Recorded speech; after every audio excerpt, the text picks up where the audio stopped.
दोस्तों, मैं हूं मिसबा खान और आप देख रहे हैं खबर मंत्रा। दोस्तों, सब कुछ वक्त का खेल है, कभी कमरा फूलों से सजा तो कभी जेल जैसा। 2019 में कर्नाटक में चुनावी रैली में राहुल गांधी ने सवाल किया था कि नीरव मोदी, ललित मोदी और नरेंद्र मोदी का सरनेम कॉमन क्यों है, सभी चोरों का सरनेम कॉमन क्यों होता है। राहुल गांधी के इस बयान को लेकर उन पर मानहानि का केस दर्ज कराया गया था। दोस्तों, इसके बाद राहुल गांधी की संसद की सदस्यता को रद्द कर दिया गया था और उनका सरकारी बंगला, जिसमें वो 19 साल से रह रहे थे, वो उनसे वापस ले लिया गया था।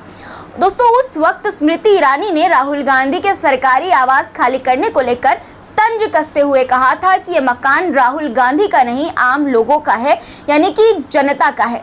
अब दोस्तों, वक्त का पहिया ऐसा घूमा है कि आज सेम इसी कंडीशन, इसी सिचुएशन पर स्मृति ईरानी आ गई हैं। अमेठी से कांग्रेस के किशोरी लाल शर्मा से चुनाव हारने के बाद वो सांसद नहीं रही। अब उन्हें भी अपना सरकारी बंगला खाली करना पड़ेगा। लोकसभा की हाउस समिति ने उन्हें नोटिस जारी कर दिया है दोस्तों, जिसमें ये कहा गया है कि उन्हें 11 जुलाई तक सरकारी घर खाली करना होगा।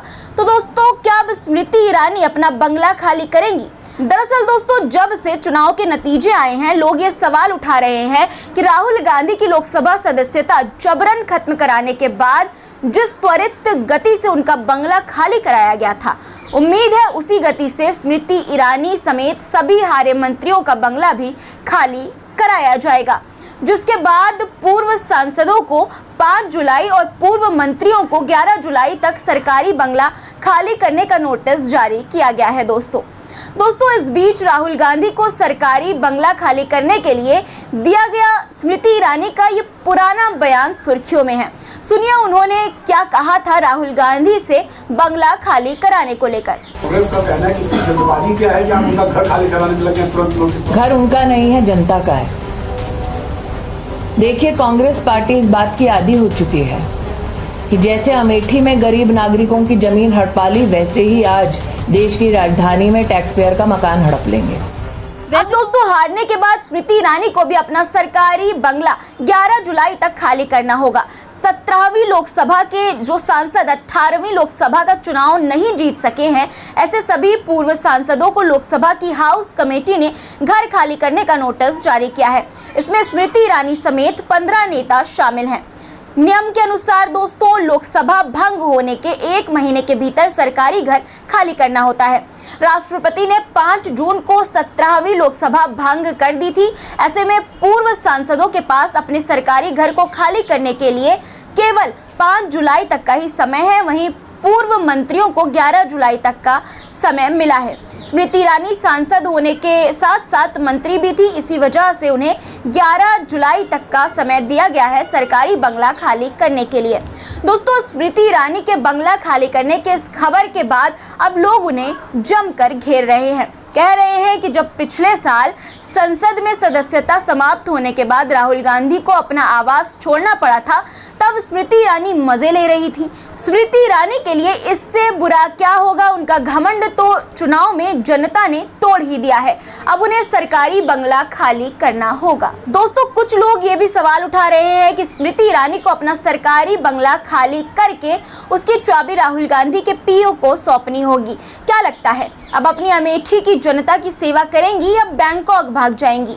अब दोस्तों, एक तरफ 2019 में राहुल गांधी को अमेठी से हराने वाली स्मृति ईरानी 2024 में जहां किशोरी लाल शर्मा से हार गई, जिसकी वजह से अब उन्हें अपना सरकारी घर खाली करना पड़ रहा है, वहीं दूसरी तरफ अमेठी को भाजपा से छीनने के साथ साथ कांग्रेस ने वायनाड और रायबरेली में भी जीत हासिल की है। दोस्तों, जीत का परचम लहराया है।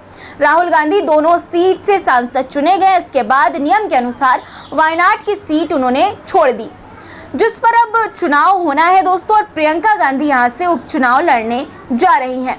इसी के साथ उन्होंने राजनीति में उतरने का औपचारिक ऐलान कर दिया है। इसी बीच पश्चिम बंगाल की सीएम ममता बनर्जी और कांग्रेस के बीच सुलह भी हो गई है। दोस्तों, खबर है कि बंगाल की सीएम ममता बनर्जी वायनाड में प्रियंका गांधी के लिए प्रचार करेंगी। दोस्तों, इस खबर ने भाजपा की टेंशन बढ़ा दी है, क्योंकि लोकसभा चुनाव के पहले सीट शेयरिंग और बाद में कांग्रेस नेता राहुल गांधी के रवैये से नाराज पश्चिम बंगाल की मुख्यमंत्री ममता बनर्जी ने पश्चिम बंगाल में तृणमूल कांग्रेस ने अकेले चुनाव लड़ा था। हालांकि अब वो कांग्रेस के लिए प्रचार करेंगी। मुख्यमंत्री ममता बनर्जी को मनाने के लिए कांग्रेस ने हर तरह से कोर कसर की है। दोस्तों, कांग्रेस जानती है कि पीएम मोदी की लीडरशिप वाली सरकार को अगर चुनौती देनी है तो ममता का साथ सबसे अहम होगा। ऐसे में ममता जी को मनाने के लिए प्रियंका गांधी वाड्रा को आगे किया गया, जिसके बाद ममता बनर्जी वायनाड में प्रियंका गांधी के लिए प्रचार करने को मान गई। इससे अब बीजेपी टेंशन में आ गई है दोस्तों, क्योंकि ममता ने ही पिछले साल दिसंबर में गठबंधन की बैठक के दौरान ये सुझाव भी दिया था कि प्रियंका गांधी को वाराणसी से प्रधानमंत्री नरेंद्र मोदी के खिलाफ चुनाव लड़ाना चाहिए। दोस्तों, खबर है कि अधीर रंजन चौधरी के पार्टी से इस्तीफा देने के बाद अब टीएमसी और कांग्रेस के बीच सब कुछ ठीक हो गया है। यही वजह है कि ममता बनर्जी प्रियंका गांधी के लिए चुनाव प्रचार करने की अब इच्छुक है। दोस्तों, इन दोनों खबरों पर आपकी क्या राय है, कमेंट में जरूर बताइएगा। और दोस्तों, ये भी बताइएगा कि आपको क्या लगता है कि वायनाड के उपचुनाव में प्रियंका गांधी जीतेंगी या कांग्रेस के हाथ से ये सीट निकल जाएगी। दोस्तों, वीडियो पसंद आई हो तो चैनल को सब्सक्राइब भी जरूर कर लीजिएगा इसी तरह की वीडियोस को देखने के लिए। धन्यवाद।